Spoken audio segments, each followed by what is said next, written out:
Hello, everyone, and welcome to another round of 12 News Weekend. I'm Kariba Devine. Here at 12 News, we strive to bring you the very best journalism in the Valley. That is why each week we'll rewind the tape to show you some of our best stories.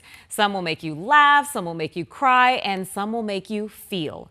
This is 12 News Weekend. Hey, Troy and Caribe, this bill is pretty cut and dry. It would mean dogs like Brandy here wouldn't allow to be sitting behind the wheel on a driver's lap. They'd have to be sitting either in the passenger seat or the back seat, and anyone who breaks that would face tickets. Do you want to go for a car ride? It could soon matter where your dog or cat sits when you go for a car ride. It only takes 2 seconds for you to lose your concentration to cause an accident. Senator Wendy Rogers says driving with an animal on your lap is a safety hazard that could cause harm to you and other drivers on the road. Her bill, SB 1270, proposes fining drivers who do this. Protects you, the driver. It protects you from causing an accident on the road. Some dog owners I spoke with aren't thrilled about the idea. If it impairs your driving ability, then you shouldn't let your dog do that. It could feel like a support system in a way when they're driving on your lap and everything. I don't see like there's no issue with that. But animal safety advocates say the risks outweigh the benefits. That dog is being crushed in between, so it puts the animal's life at risk. Deborah Nolan, the founder of Don't Leave Me, says having your pet ride shotgun instead could save their life. It begs the question, would we put our small child on our lap when we're driving? And most people would say no. She says pet owners could also buckle their dogs up with harnesses. You can buy a little safety seat that sits next to you in the front seat. You don't have to put the dog in the back and tie it all up. You can put him next to you in a little seat belt or a little safety seat. If this bill passes, it would go into effect on January 1st, 2026. First-time violators could face a fine between $75 and $149. The fine increases with the second and subsequent violations to between $150 to $250. Well, the fines are there to deter.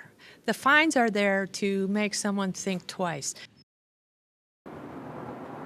And this is one of those safety situations that Deborah Nolan was talking about. It comes with a little seat here, but it also has a harness that plugs into a normal seatbelt, and all you do is clip it right on their harness here. Oop, not like that. You get it all the way on, and there you go. And the dog's strapped in, so they can't really go anywhere. So that way, hopefully if something unexpected happens on the road, they're a little bit safer than they would be if they were sitting behind the wheel. Troy, Caribe? And, you know, Brandy is a cute dog, first of all, Gabby. But, you know, she's a small dog, but her on your lap, you would have to think that she would, you know, get in your way of your side or maybe, you know, trying to make a corrective turn with your wheel. You know, what do you think? I see people do this all the time, by the way. Yeah, so I think this is a good thing. Better safe than sorry, right? Yeah, usually you definitely see mostly smaller dogs riding on people's laps, but you'd be surprised. I talked to a lot of dog owners today who have larger dogs, and they either put their head or part of their body on the driver's lap. So it's definitely something that could cause interference when you're driving. And the whole point is that you never know what a dog's going to do. You know, she could move in just a few seconds, and that could obviously cause a car accident, which would not be good. Yeah, buckle up for people and dogs, always. All right. See what happens with this bill. All right, Gabby, thank you.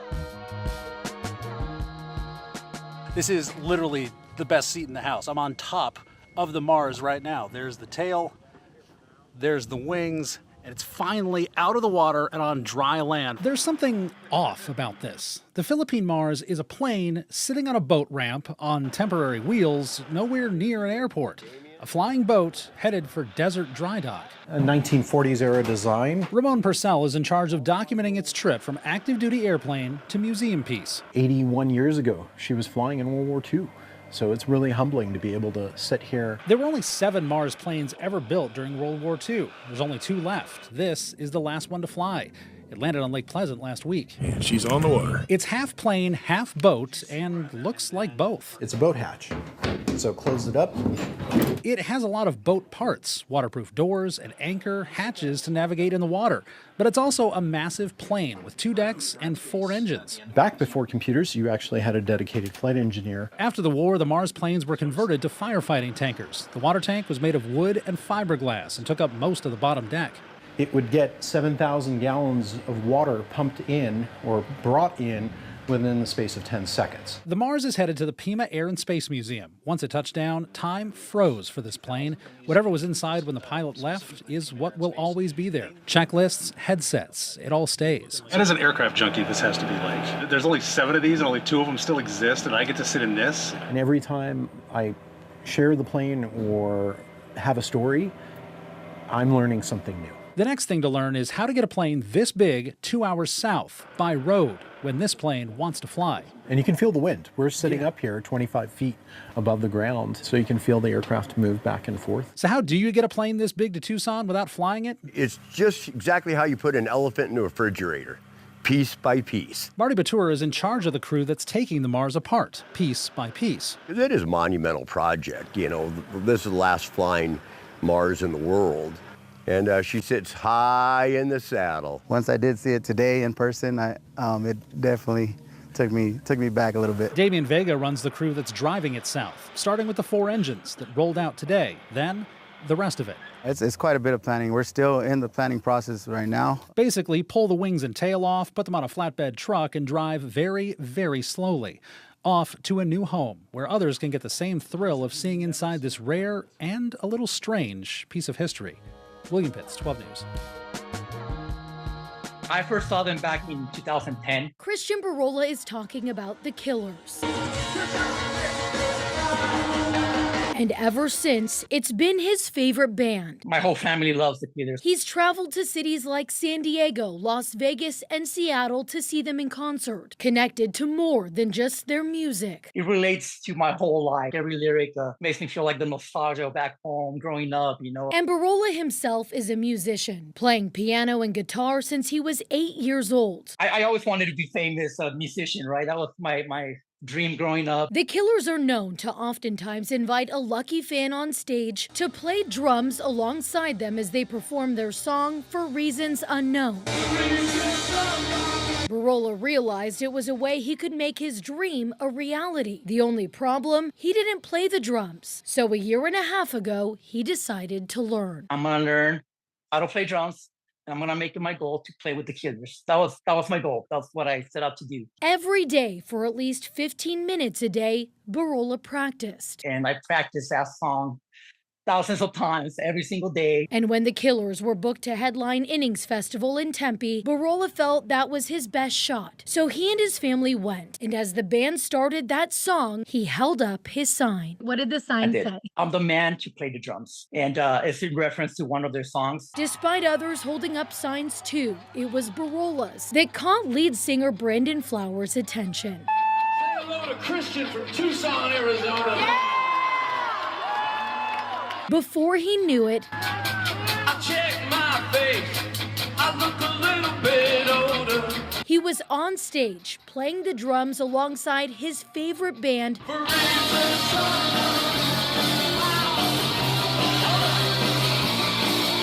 in front of tens of thousands of people. Christian, so far so good. Once he picked me, I don't know what happened, honestly. It just happened like a dream. It happened too fast. I went out there and I just did my thing. Looking back, I feel pretty proud. I think I did pretty good. And the crowd thought so too. Erupting as the Arizonan who dreamt of this moment lived it. That's like a once-in-a-lifetime opportunity. I think it's the best day of my life. It's the end of an era. Tonight we learned that Durant's, the iconic steakhouse in downtown Phoenix, known for its classic look and ties to the mafia, maybe, is now under new ownership and will be closed for the next few months for remodeling. 12 News journalist Chase Golightly is live at Durant's after speaking to the new owners about their plans for this famous spot. Chase? Mark, generations of families would step through these doors since Durant's opened 75 years ago. It's been owned and operated by the same family. But now a new family with strong ties to the Valley is stepping in. It's been the place for birthdays, anniversaries, and late-night drinks for decades. Durant's opened along Central Avenue back in 1950, becoming a staple of Phoenix. And you could always tell it was someone's first time if they used the front door. There's certainly something special about walking in through the kitchen. That's a huge part of the charm. Longtime customer Matt Wazalik and his son Chase would always come here for those special celebrations. There are memories that are being made here. The vibe was nice and the food's really good as well. Known for its mouth-watering steaks, classic cocktails, and of course the decor. Blood red colored leather booths, dim lighting, wood panels, and the classic bar. It would feel like you were taking a trip back in time. Like something you would see out of Goodfellas. Arizona historian Marshall Shore says Durant's caught the eye of everyone who came to Phoenix. Politicians, celebrities, I mean, John Wayne was known to frequent here. Also those with darker ties. It's rumored Durant's was a known spot for the mafia. Jack Durant always liked to boast, saying that the slaying of Don Bowles, the Arizona Republic journalist, was planned here.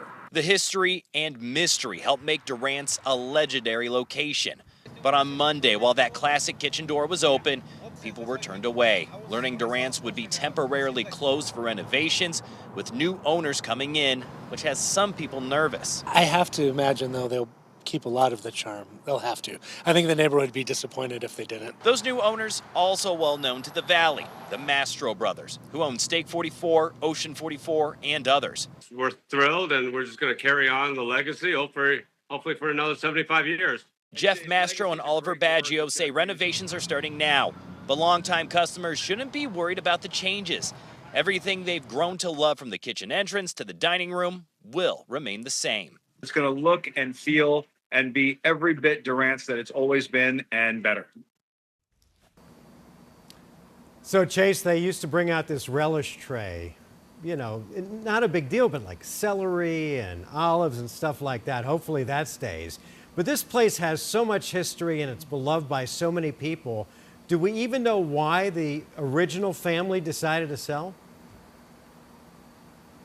Mark, I actually spoke with Jack McElroy Jr. earlier today, longtime owner, about why they did decide to sell. And he told me it was simply that there was no one left in his family to pass down Durant's to. He said all the grandkids are going off and making their own career paths and going in different areas. So he said that he still wanted this legendary location to remain open, which is why he got in contact with the Mastro brothers. He says it was an incredibly tough and emotional decision to make, but he says the restaurant is in good hands and is looking forward toward the future.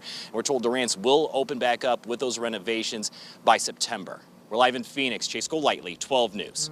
It is sad to see a classic go, but you know, they're in the hands of the Mastros brothers, so I mean, it's going to be good. That's got to be good. It's going to, yeah. All right, Chase, thank you.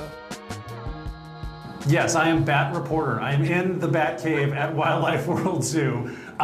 Troy, you know the Bat Cave fairly well, but take a look. We've got bats kind of all over the place, and they're just kind of hanging out. Oh, there goes one, flying all over my head. We want to say right off, though, these bats, they're not the ones that are in any kind of danger. They are basically immune because they don't hibernate, so we're not putting them in any danger by being in here. What we're talking about, though, are the kind of bats, as we said, that hibernate, and a lot of them do here in Arizona. Now, this disease is called white nose syndrome.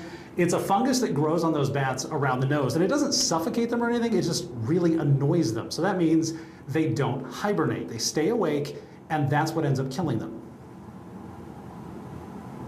It has a devastating effect on bat populations. So, yeah, we are concerned about it. We will be monitoring it in the future. Therefore, they have to expend more energy during the months when they actually should be conserving energy.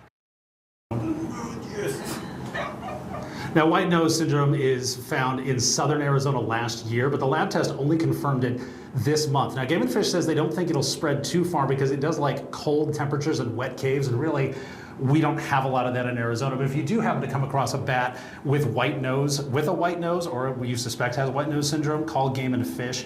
Don't touch it, don't do anything to it. These guys, as we said, they're just kind of hanging out here. They're very happy, very chill little bats, and this is kind of the opposite of the cold, wet cave. Although it is a little tight up here. I mean, they've been flying around me a little bit. This is actually the calmest they've been for a little bit. One of them, though, Troy, did jump or fall off and kind of land on my shoulder a little bit. I needed some help to get that one off me. The Millennium Tigers are in the hunt for an open division state title, but over the last week, the focus for this locker room has been the health of their head coach. I feel so much better right now. I feel so relieved. I feel so blessed I feel like I got a new lease on life. Ty Amundsen's life was hanging in the balance just a few days ago. After waking up in pain, he called 911. And I'm glad I did, because time was of the essence. He was rushed to the emergency room where he was treated for a heart attack. 40 minutes later, I was on the table and they were putting stents in a fully blocked artery. It was scary at first, but knowing that he was able to get the procedure done quick, get everything fixed up, and then get quickly into recovery, it was really good news to hear. JT Amundsen expected his dad to bounce back quickly. The Tigers are in the middle of a playoff run and Pops is locked in. I did miss the first round game. I was in the hospital during that time, and the funny part about that is, yes, I did watch the game online. So they sent me a link on my bed, on my hospital bed, watched it. Just 3 days after having stents put in, Coach was back in the gym watching his team advance. Just felt really blessed once I walked into the locker room, and the hugs and the tears and things like that with our players, and not only just the players, just the community in general. At first we were like, dang, he got back pretty fast, because it just happened, but it's also good to see that he got back pretty fast. Everybody had a smile on their face, seeing Coach Ty back. Me, I was tearing up a little bit, because that's my coach. He's the whole reason we got here, He's the whole reason we want to win this year. And this week, he'll be back on the sidelines as a survivor. The Tigers host Notre Dame Prep on Friday with a spot in the semifinals on the line. In Goodyear, Lena Washington, 12 Sports. I know this news didn't surprise you because, you're around the Mercury all the time. But for Valley basketball fans, it's pretty shocking. Mark, because it's hard to think about what the Mercury are going to look like without DT there. Like, we all expected to hear this news in the offseason. It just doesn't feel real when it hits you. As we told you, 4 and 5 o'clock, Mercury star Diana Taurasi announcing she's retiring after 20 seasons in the W. 20 seasons, all right here in the Valley. Like, how special is that? Simply put, she's the GOAT, greatest women's basketball player of all time. But as impressive as her career is, her lasting impact to our city and the game, that's going to be felt forever. And that was never more clear than during All-Star Weekend here recently. Every year we ask you, do you get sick of it? Like, people ask about their future. This is my future right now. My future is now. Like, when you get to be 40, like, I'm not looking that far down. I'm looking to, tonight and putting the kids to bed and waking up tomorrow and doing it all over again. And as the years pile up, your circle of things that you need to get done gets way smaller. And right now it's friends, family, and basketball. I mean, DT's the GOAT. And obviously DT, who's been in this league such a long time. Being able to see DT, I've watched her for a really, really long time. She is the model of how to play the game the right way. Thank you. It sucks because she won't get to experience it maybe as long as I will, yet she paved the way for me to have this. She is one of one. She's the GOAT of our game. She has one of the biggest hearts that I've ever been around. Her career is unmatched, and so I'm super thankful for that opportunity to be able to coach her. Diana is the reason why we're able to do this and the way that it's grown, right? It's moments like this that make the journey fun. The fresh grass, nice temperatures, and the crack of a baseball bat. There's almost nothing better in Arizona than when the Cactus League spring training games get underway. 15 teams with 10 ballparks, one of which is in Goodyear in the West Valley. We're very fortunate to have a spring training ballpark in Goodyear. Joe Stewart works at the city's Economic Development Department. I met up with him at the city's headquarters called GSQ. He says these games are like a billboard for the community. We get a lot of people staying in our hotels, shopping at our stores, eating at our restaurants, so it's a really great time for economic activity in our city. The ballpark is home to 2 MLB teams, the Cincinnati Reds and Cleveland Guardians, located near Estrella and Lower Buckeye Parkways. Now, Goodyear Mayor Joe Pizzillo tells me it's the visitors who are looking at the community with fresh eyes. It's people coming in, and a lot of people from the outside taking a look at this great city and where we're going. Last year's games were a home run. A study by Arizona State University found 2024 was a record year for attendance at Goodyear Ballpark, drawing more than 146,000 fans, up 13% from 2023. Now, because spring training is getting more and more popular every year here at Goodyear Ballpark, the idea is to really build up the entire area so that it's busy year-round, not just once a season. You'll notice a lot of construction happening near the ballpark, with new housing going up. And the facilities host more than 1,300 regional and national tournaments and other events year-round. But the thing is, as you build that, you're going to have more retail, more people to do things after the game than they have right now. According to city officials, roughly 2 million fans from around the country and world have come to watch an event at the Goodyear Ballpark since it opened in 2009. And a lot of that visitor money goes right back to the community. It's helped foot all of our police, fire, streets, and road projects on here. And while city officials hope this year will be a hit, they're already looking forward to growth next year. You'll be seeing a lot more, even more activity, more restaurants being open, more entertainment, more amenities. 911, where's the emergency? So I've got a huge pigeon in my house and I can't get to it. A big pigeon in your house? Yes. This is the first time in 34 years this kind of a call. Yeah, how do you catch up? Look at the tall ceilings on that too. So not your typical police pursuit. Glendale police officers called to remove a pigeon, a big pigeon, after it flew into a woman's home. Officers tried everything to catch it, using blankets, a broom, even gloves. And after over 15 minutes of chasing, they finally got the bird to fly out of the front door. The woman was so thankful that she called them back to tell them how kind the officers were. I'm not even mad at her. I would call the police for that. This is the Glendale police. Come out with your wings up. Don't make any funny moves with your beak. Thanks again for tuning in. And remember, you can catch 12 News Weekend on Saturdays and Sundays on our YouTube channel and our streaming app, 12 News Plus. I'm Cuddy the Divine. Have a great rest of your weekend.